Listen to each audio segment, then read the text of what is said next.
Dr. Sapuja,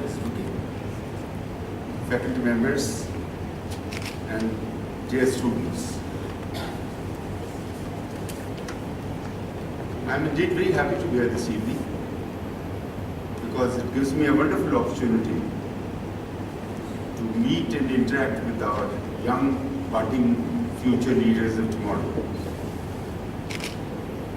And I would like to thank JKBS School to have given me this opportunity. It is a very auspicious day, the birthday of our late founder chairman, Mr. Govind Shri Singhania. He was a very dear personal friend of mine for many years. We played golf together. I must meet his house a number of times, and I've had the privilege of being on the board of the school from day one. I think he was one of the finest human beings that I've met. You heard about him, but I'd like to tell you from my personal experiences. He was a person of a highly noble character, a person who's always wanting to do something for the society and the country. This school is a shining example of what he wanted to uplift the younger generation of this country by imparting quality education. I would like to compliment JKBS School for although I now understand that there have been a lot of lectureship series earlier, but if you've started this lectureship series as a memorial to him, I would like to compliment you for this. It's a very befitting tribute to this great soul. When I was asked to speak on the leadership here this evening, I debated in my mind as to what should I be talking about. Leadership has been existing in every field of human endeavor, right from the dawn of history. Be it political, social, corporate, industrial, societal, military, any field. And on the quality, depending on the quality of leaders, that organization, that community, that society, that country has grown or developed further. There is plenty of literature on the subject of leadership. There are many books, there have been many debates, with many lectures, you've heard them today. A large number of biographies and autobiographies exist on the lives of some of the greatest leaders in the history of humankind. So then what should I be talking about to you this evening?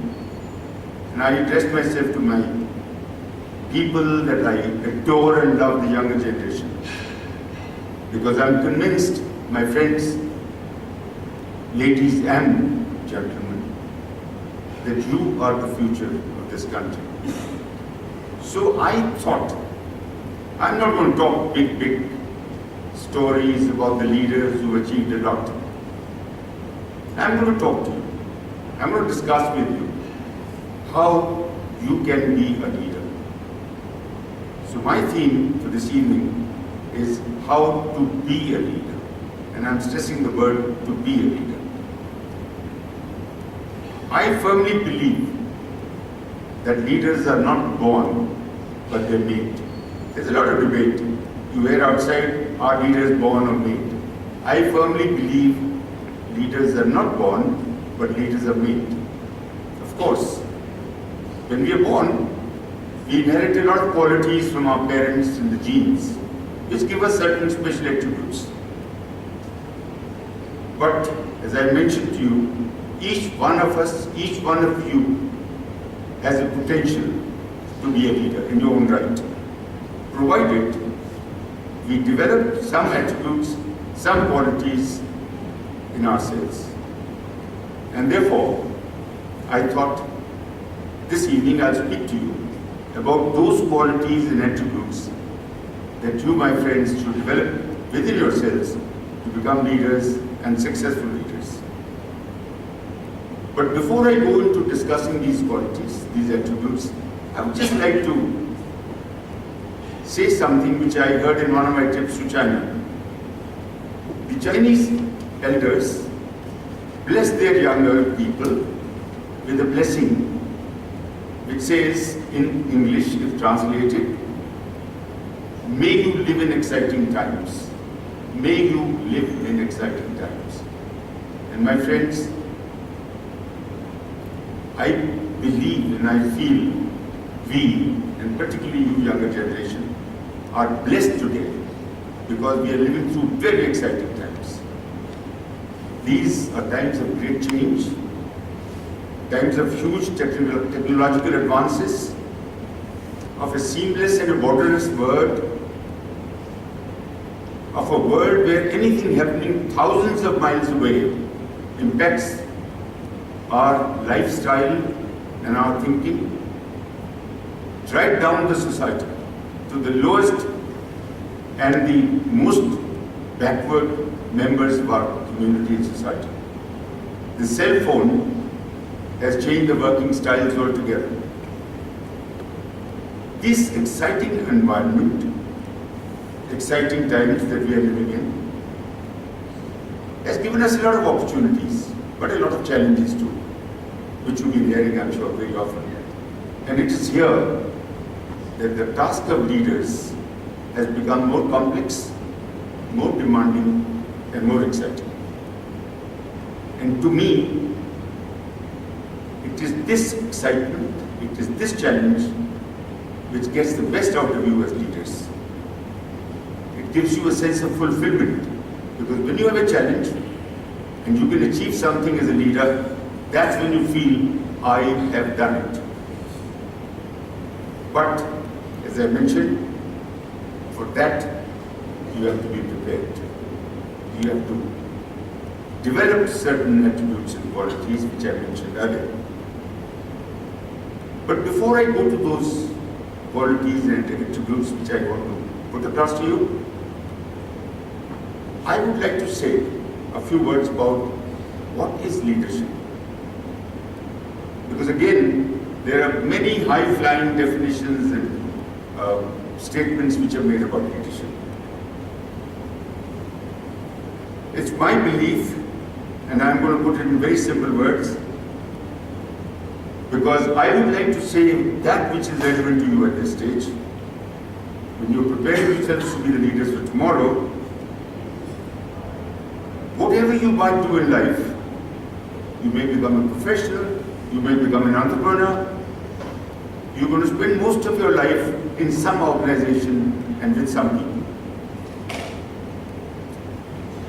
So, you're a leader because you're working with a set of people.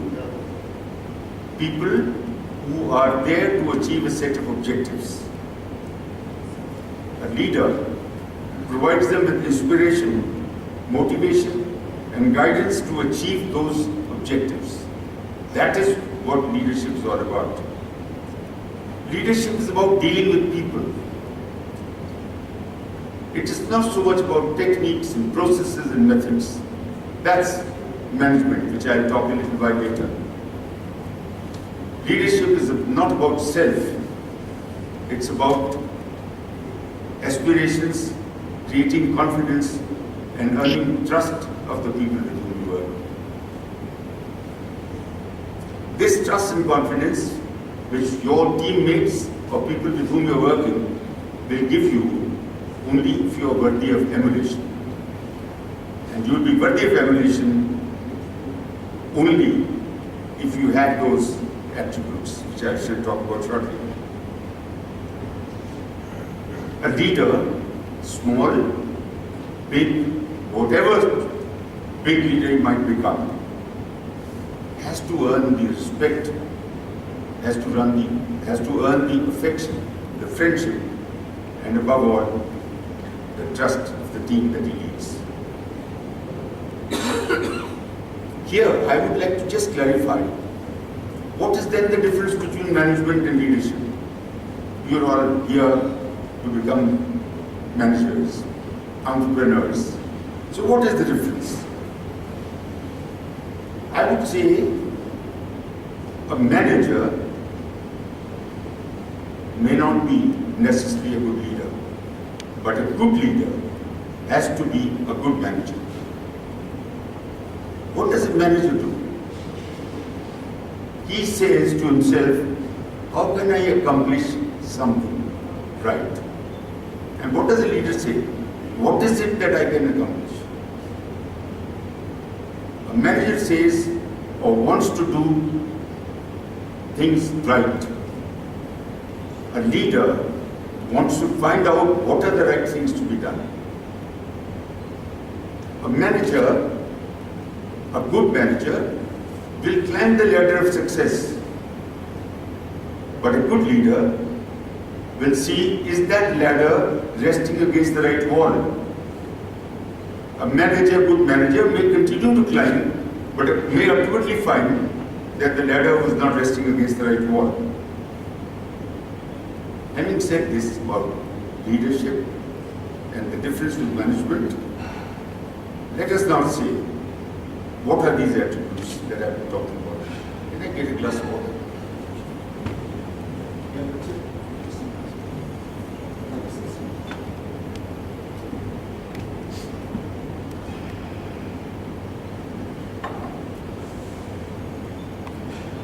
When I'm going to talk about these attributes and qualities, some of you will say, what is it so new that he's talking about? These are actually things which we've heard before. Yes, you would have heard them before. But my friends, let me tell you, you must make them as mantras in your life. Let them be repeated again and again and again. So let me say, what's the first thing that I'm going to talk about? I'm going to talk about knowledge. In today's world, knowledge is available very easily. It's something which you can get anywhere without any problem. On the click of a button, click of a mouse.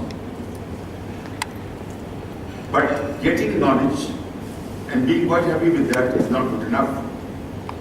Knowledge is changing fast by the day.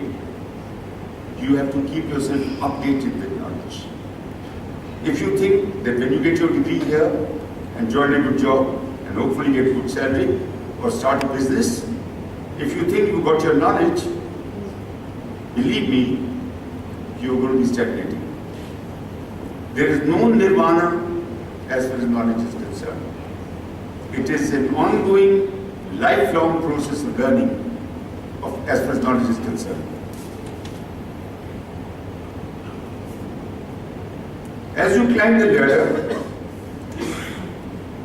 you will be learning from your colleagues, from your subordinates, from your seniors. But the best knowledge comes from your personal experiences.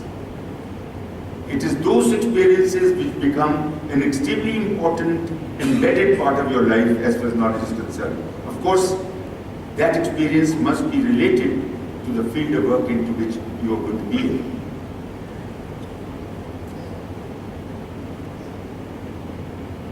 Many of us think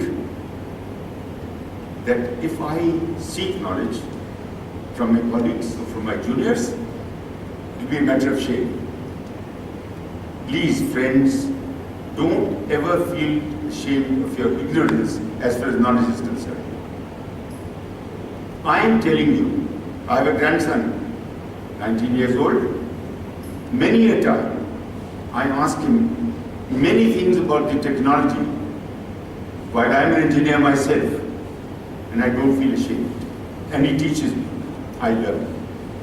Similarly, we in our own fields of experience, all of us, the seniors sitting here, when we work with people, there are many a time when our younger people will know better than we would. Please don't feel shy of saying, hey, come along, tell me this, I don't know how to do it. You will earn more admiration and respect of your colleagues and of the people that you're working with. But here, there's a word of caution. When I talk about knowledge, knowledge without character is not enough. A person having a lot of knowledge but not having character will not make a good leader. And similarly, a good leader who doesn't have enough knowledge will not go very far. So you've got to strike a balance between knowledge and character. And therefore, I'm going to talk about a little bit about the character qualities. As I said, some of you will say, ये आकर हमको क्या बता रहे हैं, ये तो हमने सुन रखा है. Yes, right from childhood, in our families, our parents, our elders, our schools have taught us certain character qualities. But please don't take them for granted. We tend to say, ये तो पता है. And if ये तो पता है means you've forgotten all about it. So therefore, I'm going to talk just mention a few qualities which I think are very essential for a leader. And what are they? Honesty, having a sense of values and principles. If you don't have a sense of values and principles, believe me that you will not go very far. Having a sense of duties and obligations to the position that you hold in the organization. Telling the truth. शुरू से बताते हैं झूठ मत बोलो, but please just take your mind back, because as you become a leader, if any of these qualities don't exist in you, they become amplified. You are being seen by all the people who are working with you. Are you considerate to the weak? कि उनको bulldoze कर देते हैं? What about your loyalty? Is it for your selfish purposes, or is it for the organization that you are working for? These are some of the important qualities of character. And I will not dwell on them because you know about them and they are self-explanatory.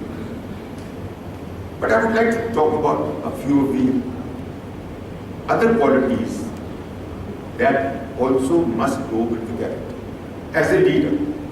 And the first one I want to talk to you is setting a personal example.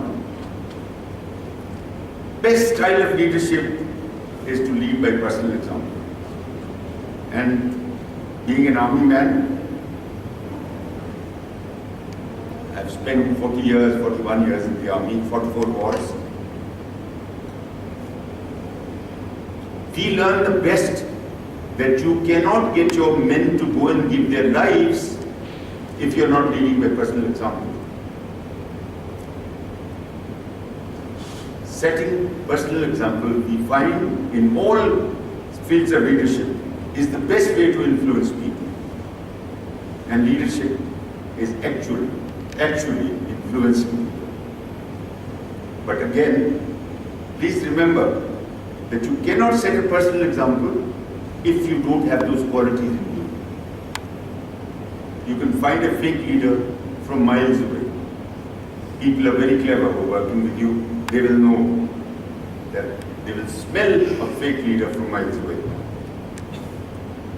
If you expect your team members, the people that are working with you, to work 24/7, you've got to be in the trenches together. With them in the trenches together. I would say that is an army soldier. You cannot be sitting in a drawing room, an AC room, and expecting your people to be slogging 24/7. The next point I want to talk about is assuming responsibility.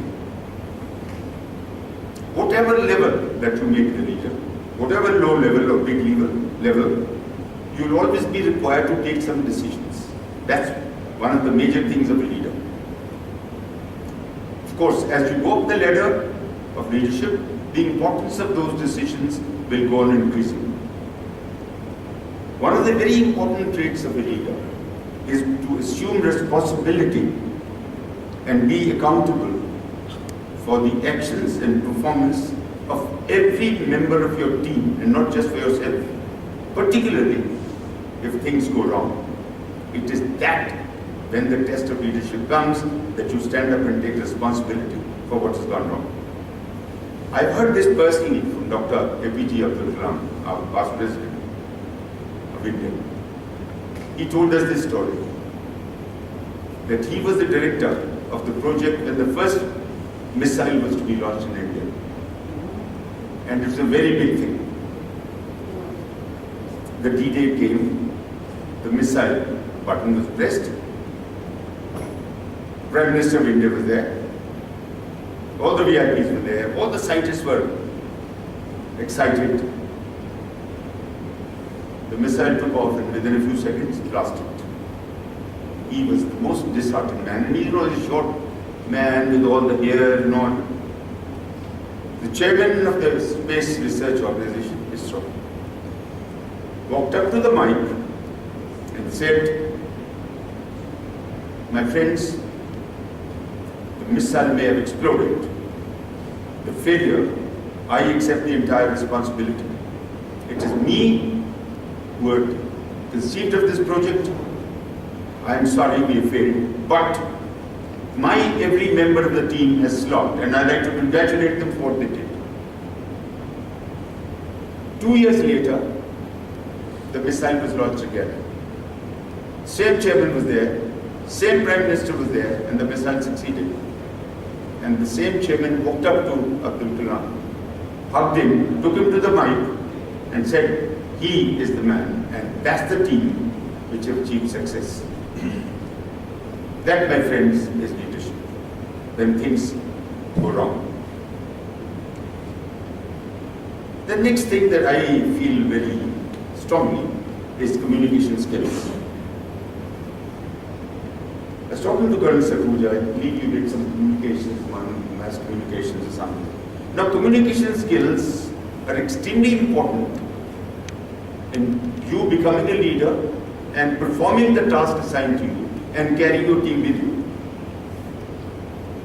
It is the communication which put human relations at par and avoid any misperceptions and misunderstandings. Now, what does good communication require? I know you all know it, but I'm still going to take a chance of talking to you. Because to me, these are mantras which I have learned, and I want to, if I may, pass it on to you, my friends. There are two aspects to communication. One is the skill of expression, what you say, and the second is skill of listening. Listening is a very important part of communication. As for skills of expression, I was amazed to find out from research, from books, that verbal expression comes only 30% of your communication. 70% is body language. And what is body language? It is the expression in your eyes, it is the conviction in the tone you are talking, it is the sincerity in the posture, and it is the general vibrations of the body as you are communicating with the other people. So when you're listening, when you're talking, you have to observe the body language, the other people and your body language. Ears are there for listening, and the two eyes are there to observe the body language. As far as the skill of listening is concerned, it goes without saying that unless you listen to the other people while you're interacting with them, you will never be able to get the best out of those people. The people who are working with you, the people who are your team. Remember, they also have a point of view, which may not be in line with what you are thinking. But listen to them. And believe me, those who participate in this debate and discussion with you, they will be energized, they'll be elated, they'll feel great, and they will own that task which has been given to them.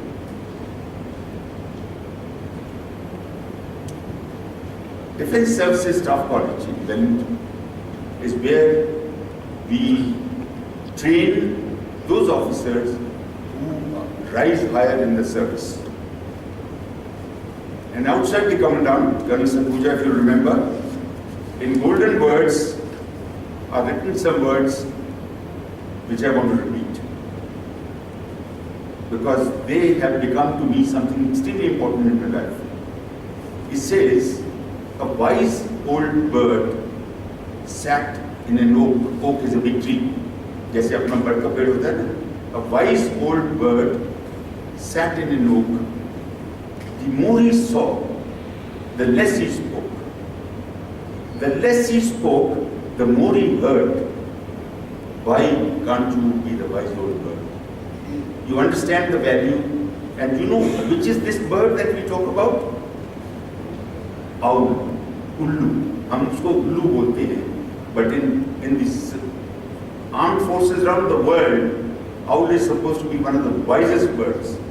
If you've ever seen him at night, this is the only bird whose neck goes round. 360 degrees he can go around.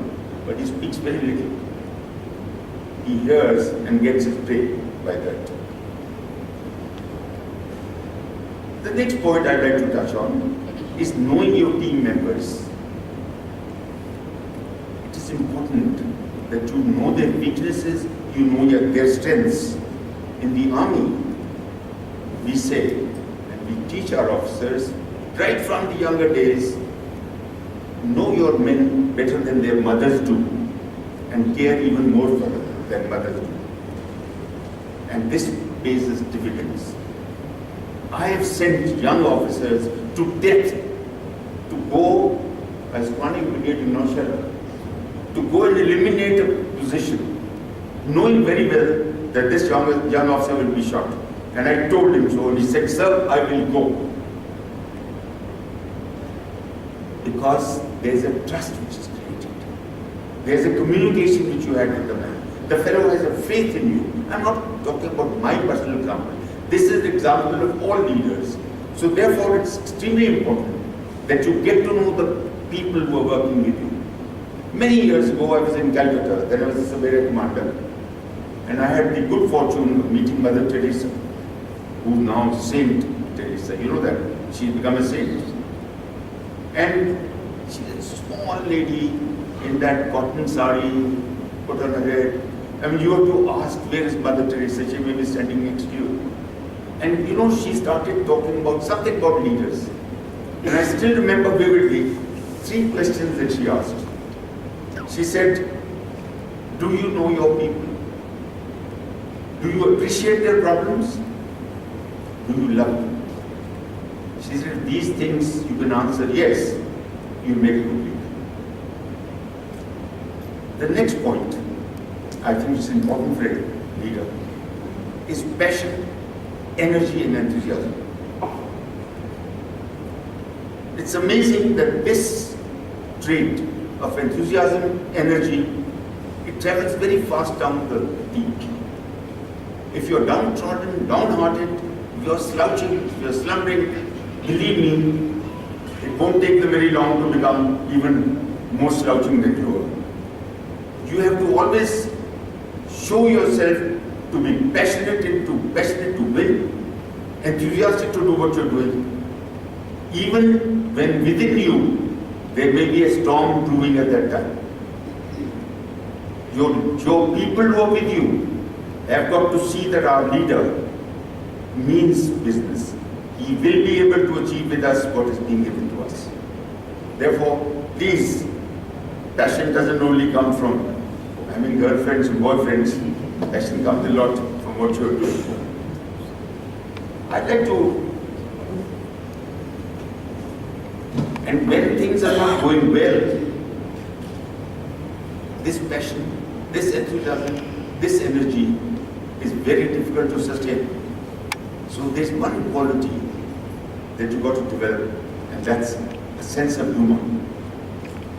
Sense of humor comes in very handy when things are not going well.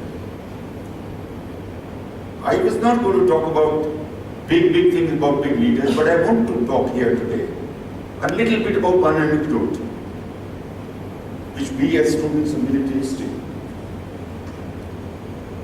my young friends may not know it, but I will tell you. Second World War, you know about the Second World War, 1939-45, where millions and millions and millions of people were killed and soldiers were killed.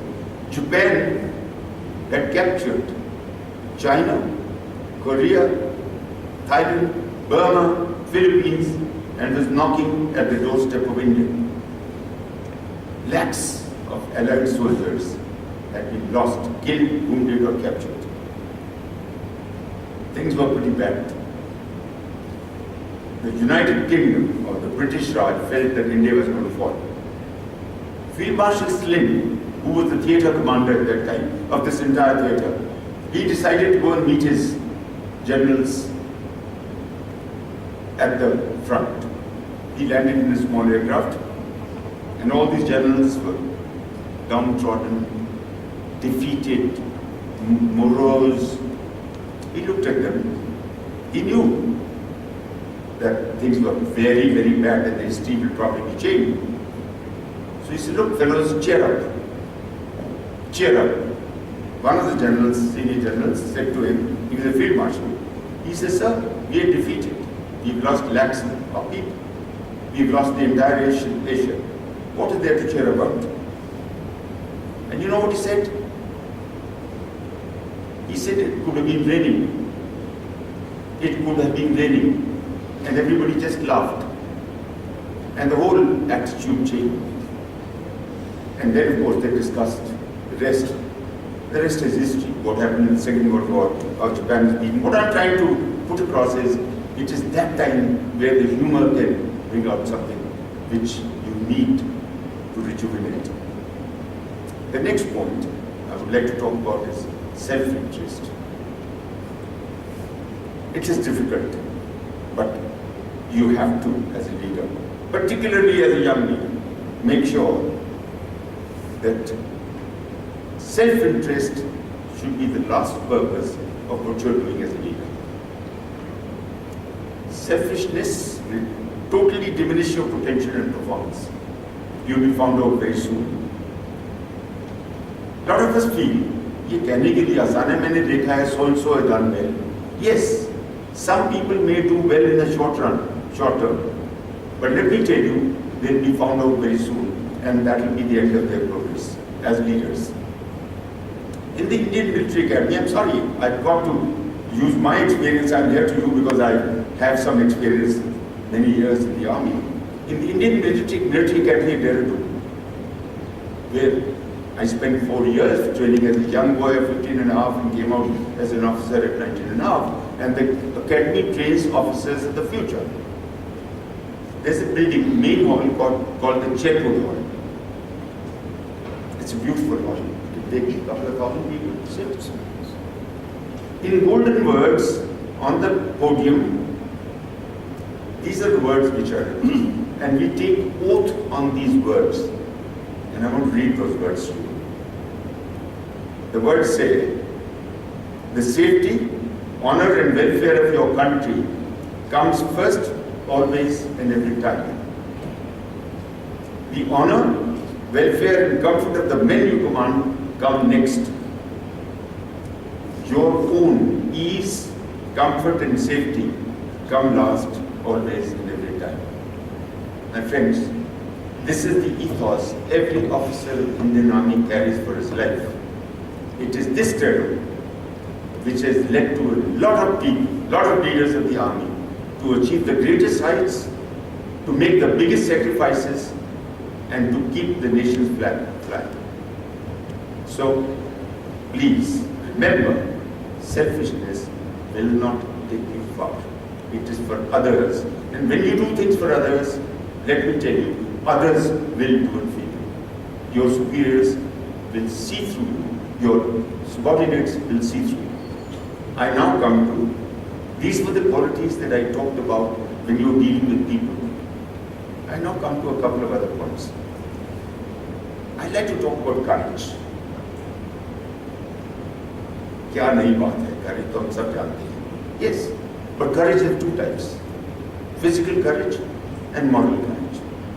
Physical courage, I'm not going to talk about. You know what is physical courage. But I do want to talk a little about the moral courage. It is, why I want to talk about it? Because it is the moral courage which draws people to you as a leader. And let's see, what does moral courage mean? I have put down a few things here. It means the willpower to take risks. It means determination and perseverance and tenacity in spite of setbacks and difficulties that you might face. It means the readiness to share rewards with others, with members of your team. It means equal readiness or more than equal readiness to take the blame when things have gone wrong. It means having the nerve to survive the disappointment and face each day with a